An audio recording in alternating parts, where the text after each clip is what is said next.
Everyone. In this video, as we all know, the Queen's Gambit is the most popular opening, which begins with the Queen's Pawn opening D4.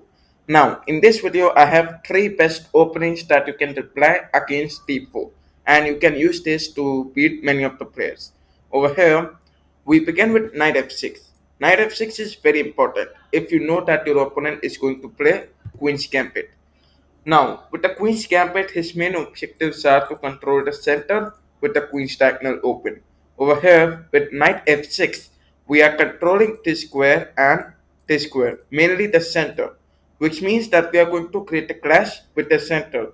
Over here, let's talk about opening number one that you can try, and that is the King's Indian defense.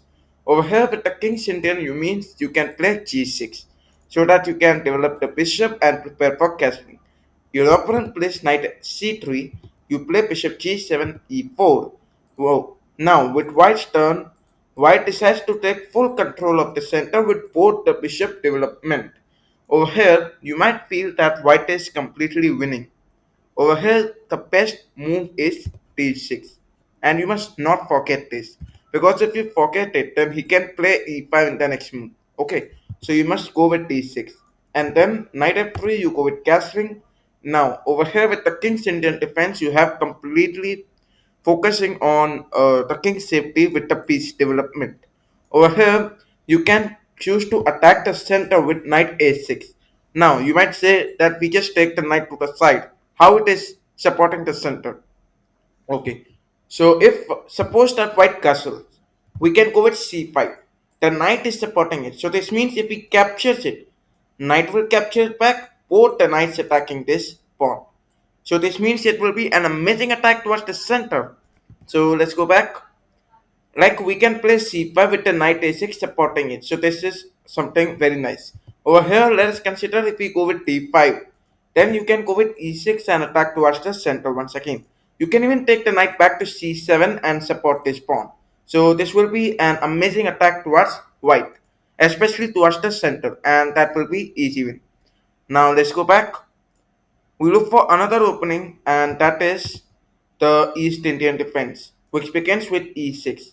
With e6, our main motive is to develop our bishop and prepare immediately for the castle. Now, over here, knight to c3, the most popular response, we go with bishop e4 and then castling. As I told you, we focus on king safety along with the bishop attacking towards knight. Now this is a pin, so this means you can even try knight to e4 and add a pressure. Okay, now let me continue. Bishop d2 is the move. Very popular response. Why he played this? So that he can remove the pin. In this condition, you can go with c5. c5 is the move attacking the center like this and supporting the bishop. So if we try something like e3 trying to add a supporter and developing the bishop, you can easily go with c take d4 and after he captures you can go with d5. Now this means you are completely attacking towards the center.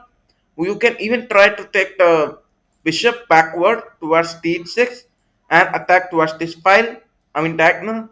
Over here d5 is already attacking towards the center. You can basically focus on knight c6, which is going to help in central development, and this will be easy win for you. Now let's go back. Once again, in this position, we discussed for g6 and e6. Over here, I have another opening, and that is the Penoni defense. Now, Penoni defense in this position, if your opponent captures it, then the very easy response is you must not play the queen to a5 trying to give a check and win this. No, don't try this. You can go with e6, the bishop will be attacking this. So now you think that this pawn needs to be protected. If you try something like b4, no need to worry. You can go with a5. Now this is a side move trying to attack this pawn. If he tries something like this, capture the pawn. If he captures, then the rook is gone. So this will be once again an easy win. Now let's go back. In this position, as I told you, that if your opponent push the pawn forward, what will happen? So he established a control with the center where he is basically going to plan for knight c3 and then e4. Okay, that's his plan. Over here, you continue with e6. In this position, many of the players make some mistakes, and that is they go with d6. Now they are thinking like we cannot develop the bishop to e7. The queen is supporting this pawn. Okay, And many of the players think that the bishop cannot come here, so this will be easy for white. But that's not true. You can go with knight e4. Knight e4, the knight at the center, attacking this pawn with the bishop also. So let's go back. White continues bishop f4, trying to add a supporter once again. Now, in this position, many of the players play bishop f4, and that's something which we must not do, because you can go with queen f6. The bishop, this pawn, will be under attack. Now, if he tries something like queen c1, trying to securing these two pawns at the same time, you can go with bishop take d6. Look at your position. You are already leading the game. You can also understand this. White is lacking with development, and we can also focus on our development along with king safety to win better.